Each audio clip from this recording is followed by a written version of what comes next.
Dear learner, Namaskar. In previous video, we have talked about the extent of Harappan civilization, time period, subsistence, fooding system, agriculture and irrigation. इस video में हम mainly बात करेंगे इसके urban area, चूँकि हम as you know that the Harappan civilization mainly was a urban civilization, और हम इसीलिए हम इस टॉपिक में हम बात करेंगे कि इनका अर्बन सिस्टम क्या था।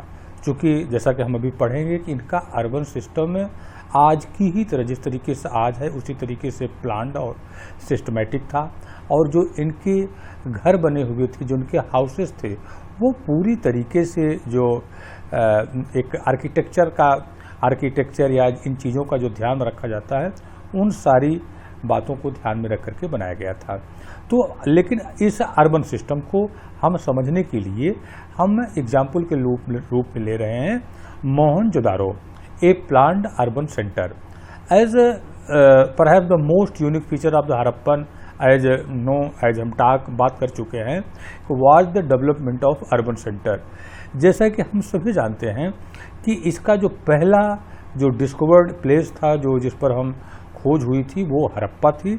लेकिन सबसे अधिक वेल नोन साइट, इसकी ये जो बड़ी फेमस साइट है और सबसे शानदार साइट भी है, वो है मोहनजोदारो। आइए हम बात करते हैं मोहनजोदारो के अर्बन प्लानिंग के बारे में, जिसे हम टाउन प्लानिंग के रूप में कहेंगे। The Mohenjodaro was most spectacular part of the Harappan civilization. The settlement of Mohenjo-daro was urban center of Mohenjo-daro was divided into two sections. One was the smaller center but higher, and other was the larger but lower. हम पहले centre को, जो कि ऊंचाई पर है, higher पर है लेकिन छोटा है, उसे हम सिटडल या दुर्ग कहते हैं, और जो उनका दूसरा सेंटर है जिसे हम लोअर कहते हैं, ये वह निचला और छोटा भाग है।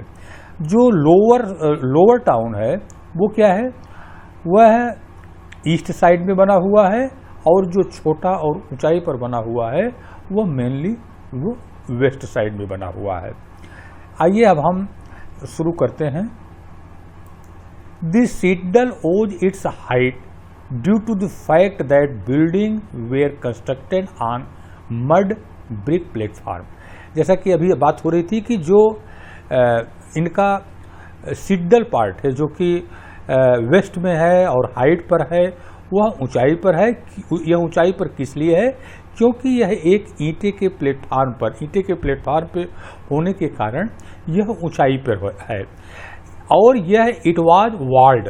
और जो इनका सिटडल है, जो इनका दुर्ग है, जो इनका ऊंचाई वाला पार्ट है, जो कि पश्चिम में है, वह चारों तरफ दीवारों से घिरा हुआ है, which meant that it was physically separated from the lower town.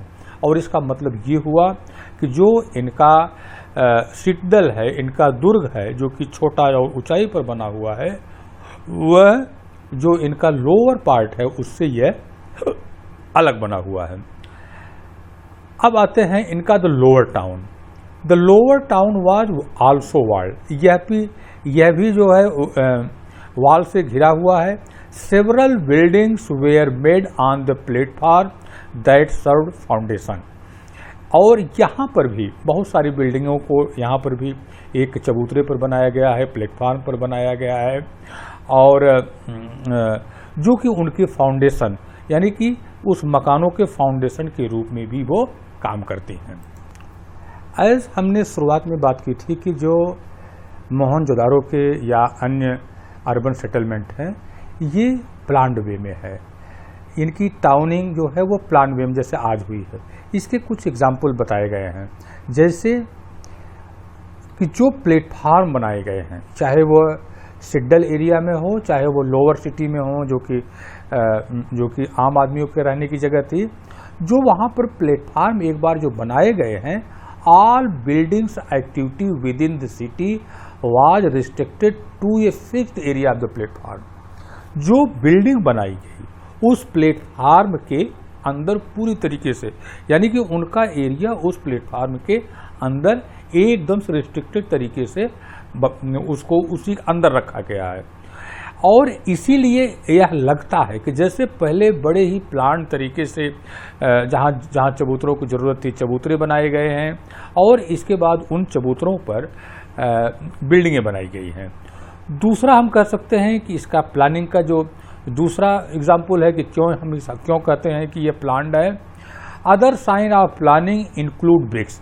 अगर आप उनकी ईंटों को देखें तो पूरी जो आपका जो हड़प्पन सिविलाइजेशन है, यहाँ पर जो ईंटें मिलते हैं वो science of planning include bricks which whether sun dried और बेक, या तो वो सुखाए गए हैं या उनको पकाया गया है। Were of a standardized ratio where the length and breadth were 4 times and twice the height respectively. यानी कि पूरे सिविलाइजेशन में जहाँ कहीं पर भी है जो ईंट हैं वह एक तरीके से हैं, जो कि अगर उनको जो है हाइट और ब्रेड्थ और लेंथ दिया जाए तो 1, 2, 4 के रेशियो में पाए जाते हैं। और ये पूरे जितना भी एक्सटेंट है सिविलाइजेशन का वहाँ से लेकर के वहाँ तक है।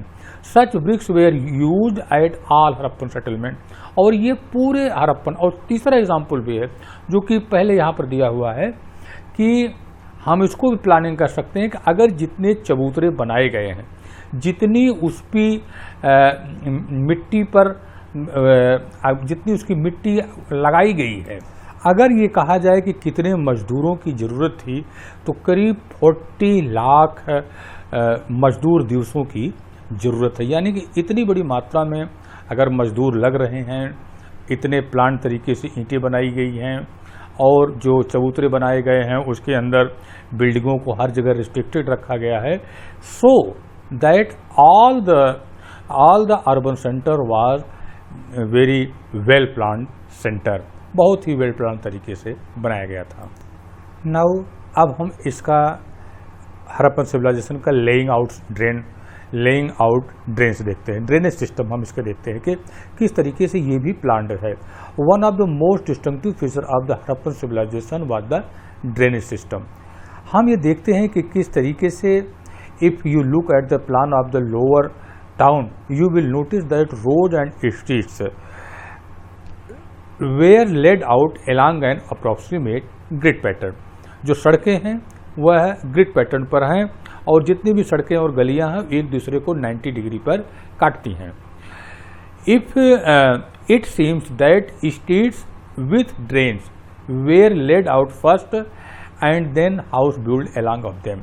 और अगर पहले आप गलियां हैं, सड़कें हैं और उनके बगल में ही ड्रेनेज सिस्टम है, नालियां हैं, अगर आप ध्यान से देखें तो आपको ये लग जाएगा कि सबसे पहले टाउन एरिया में सड़कें बनाई गई, उसके चारों तरफ नालियां बनाई गई और उन्हीं के किनारे किनारे मकान बनाए गए। आज भी जो नियोजित जो प्लान्ड सिटी होती हैं वहाँ पर आज भी वही होता है कि सबसे पहले रोड निकाले जाते हैं, रोड के बाद ड्रेनेज सिस्टम के लिए व्यवस्था की जाती है, इसके बाद उसी रोड साइड में ड्रेनेज के ऊपर हम आज भी मकान बनाते हैं।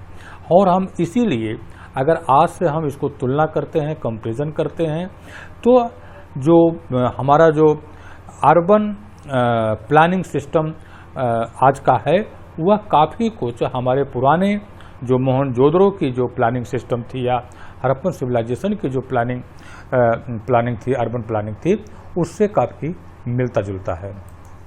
सिड्डल, लोअर टाउन और उसके रोड और ड्रेनेज सिस्टम के बाद आइए हम देखते हैं जो घर बनते, लोअर सिटी में जो घर बने हुए हैं, domestic architecture of lower city of Mohenjodaro. The lower town eight Mohenjodaro provides example of residential building.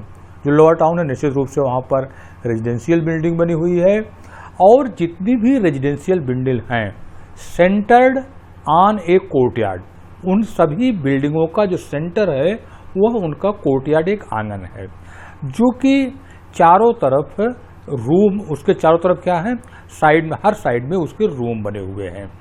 और ये जो कोर्टयार्ड होते हैं प्रोबेबली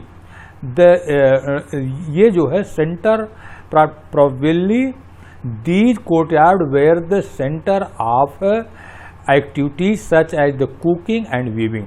वहाँ पर खाना बनाने का काम या बुनाई वगैरह का काम इन आंगन में बैठ करके होता था, और पर्टिकुलरली गर्मियों के महीनों में, यानी कि जो आंगन होते थे ये गर्मियों के महीने में काम करने के और खाना बनाने की जगह हुआ करते थे। और एक और चीज़ है, ये वो जिस तरीके से आज हमारा, अगर आज हमारे गांव को देखें, जो गांव में जो हमारा मकानों का सिस्टम है और उससे वो तुलना करें तो बहुत कुछ आप समरूपता उसमें पाएंगे। जैसे interesting is an apparent concern for privacy. जैसे आज भी हमारे गांव में जो घर होते हैं उनकी पहली चिंता होती है घर के अंदर की प्राइवेसी, यानी कि बाहरी दुनिया से जिसको घर के जो बाहरी दुनिया के लोग हैं वो घर के अंदर न देखें, घर के अंदर की प्राइवेसी बनी रहे। यानी और इसीलिए जो हमारे गांव के मकान आज भी होते हैं, जो नीचे का जो पहला मंजिला होता है, जो ग्राउंड पे होते हैं रूम, उसमें खिड़कियां नहीं होती हैं। किसके लिए खिड़कियां नहीं होती? प्राइवेसी के लिए। और उस समय भी जो मोहनजोदड़ो के जो मकान हैं उन मकानों में भी जो ग्राउंड पे कमरे हैं उनमें कोई खिड़कियां नहीं होती थी। लेकिन कुछ घरों में, जो काफ़ी बहुत सारे जो रेजिडेंशियल मकान होते थे, उनमें कुछ घरों में ऊपर के, यानी कि जो ऊपर के फ्लोर है या छत पे जाने के लिए सीढ़ियाँ भी बनी हुई पाई गई हैं। जब हम मोहनजोदाड़ो की बात करते हैं तो मोहनजोदाड़ो के जो आपका सिड्डल एरिया है वहाँ पर एक सबसे इम्पॉर्टेंट स्ट्रक्चर पाया जाता था, हम उसकी बात करेंगे, वो है बाथरूम के।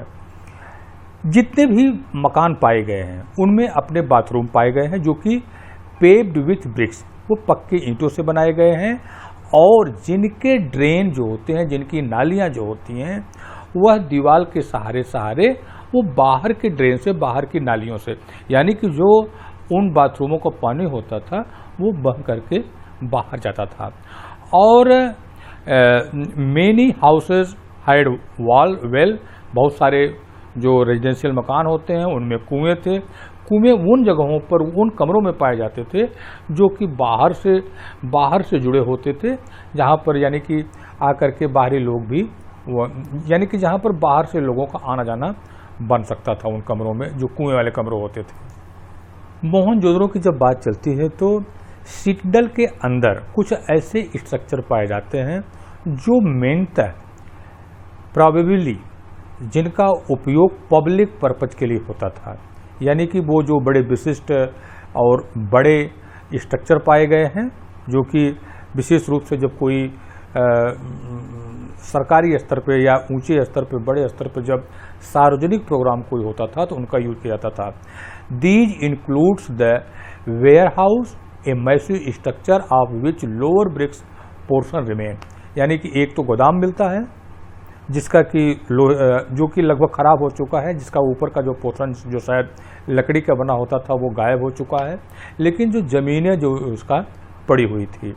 और दूसरा है द ग्रेट बाथ और एक स्नानागार, दोनों जो है वो पब्लिक पर्पस के, इनको अगर आप ध्यान से देखें तो ये पब्लिक पर्पस, यानी कि ढेर सारे लोगों के यूज के लिए ये बनाए गए रहे होंगे। अब हम बात करते हैं द ग्रेट बाथ के बारे में। The great bath was a large rectangular, यह एक आयताकार टैंक हुआ करता था जो कि tank in A courtyard surrounded by A corridor on all four sides, जो कि आंगन में होता था और जिसके चारों तरफ बरामदे होते थे। There was 2 flights of steps on the north and south leading into the tank. इसके उत्तरी और दक्षिणी में 2 टैंक, यानी कि टैंक में उत्तर और दक्षिण साइड में नीचे जाने वाली सीढ़ियाँ होती थी, जैसे आज भी हम तालाबों में देखते हैं कि तालाबों में जाने के लिए सीढ़ियाँ बनी होती हैं। Which was made water tight, और जो तालाब होता था ये बनता किसका था? ये ईंटें जिस पर कि वो जो जिप्सम के गारे लगा करके बाकी टाइट कर दिया था, जिससे कि पानी, अंदर का पानी जो है बाहर न जाए। There were rooms on the other side, there were rooms on the other side in one of which was a large, और चारों तरफ इसके रूम हुआ करते थे, तीनों साइड में इसके रूम हुआ करते थे। एक साइड में जो है एक कुआं भी मिलता है, और जहाँ से water from the tank flowed into a huge drain, और जो पानी बहता था एक बड़े नाली से बाहर निकलता था। अब ये जो ग्रेट बाथरूम है, इसके नॉर्थ साइड में एक गली है, गली के उस पार एक छोटी संरचना भी मिलती थी, एक छोटा स्ट्रक्चर भी मिलता है, जिसमें 8 छोटे छोटे स्नानागार बने हुए थे, जो कि एक साइड में 4 और गली के दूसरी साइड में 4 स्नानागार बने हुए, यानी कुल 8 छोटे छोटे स्नानागार बने हुए थे। देखिए, अगर आप पूरे जो सिटडल है, सिटडल में जो बड़ा बाथरूम है, फिर बड़े बाथरूम के बाद छोटे छोटे 8 बाथरूम हैं, और जो दूसरे बड़े बड़े स्ट्रक्चर हैं, अगर इनको एक साथ आप मिला करके देखें और उसको एक्सप्लेन करें तो आपको ज़रूर लग जाएगा कि ये जो बाथरूम वगैरह हैं वह जैसे किसी रिचुअल्स के लिए, किसी संस्कारिक बात वगैरह, जैसे कोई त्यौहार वगैरह होता है, एक साथ जिस दिन सबको नहाना होता है, तो उस किसी ऐसे रिचुअल बात के लिए इस सिस्टम को शायद बनाया गया होगा। निश्चित रूप से आज हमने जो पढ़ा वह मोहनजोदारो, जो कि हड़प्पा का एक बहुत ही मुख्य सेंटर है, वहाँ पर हमने देखा कि किस तरीके से जो अर्बन एरिया है वह 2 हाफ्स में बटा हुआ है। पहले में सिटडल होता है जो कि छोटा और ऊंचाई पर है, दूसरा हाफ जो है लोअर सिटी है जो कि काफ़ी बड़ा है। दोनों जो होते हैं वो घिरे हुए हैं, दीवारों से घिरे हुए हैं, एक दूसरे से अलग हैं। सिटडल जो है यह मूलतः ऐसा लगता है जैसे कि यहाँ पर प्रशासनिक अमला रहता हो, बड़े अधिकारी रहते हों, और जो लोअर सिटी है यहाँ पर ऐसा लगता है जैसे कि आम लोग रहते हैं। इसके बाद हम देखते हैं कि किस तरीके से सिटडल में 2 बड़ी बड़ी स्ट्रक्चर के बारे में हम बात करते हैं, और ये देखते हैं कि किस तरीके से वहाँ पर एक स्नानागार है जो कि हमें लगता है कि रिचुअल्स बात वगैरह के लिए बनाए गए होंगे। और दूसरी चीज़, ये पूरा सिस्टम जो होता है, हमें देखते हैं कि किस तरीके से ये प्लान्ड है, और प्लान्ड होने के लिए हमने 2-3 कारण बताए हैं कि किस तरीके से बिना प्लान्ट का कोई ऐसी सिटी हम बना ही नहीं जा सकते कि हर तरफ एक जैसे एक साइज की ईंटें हो, इतने सारे मजदूर हों, और जो रेजिडेंशियल इलाका है या सिटडल है वो एक तरीके से बनाए जाएं। तो हम इस तरीके से जो शहरी प्लानिंग है हम उसके बारे में देख चुके हैं। अब हम नेक्स्ट वीडियो में जो सोसाइटी है, सोसाइटी में लोगों के बांड कैसे हैं, कौन कौन से जो लोग उसमें रह रहे होंगे, जैसे कि बाद में ब्राह्मण वर्ग या पृष्ठ वर्ग हुआ, या लड़ने वाले लोग हुए, किस किस तरीके से सोसाइटी बनी होगी, हम इसके बारे में बात करेंगे। नमस्कार।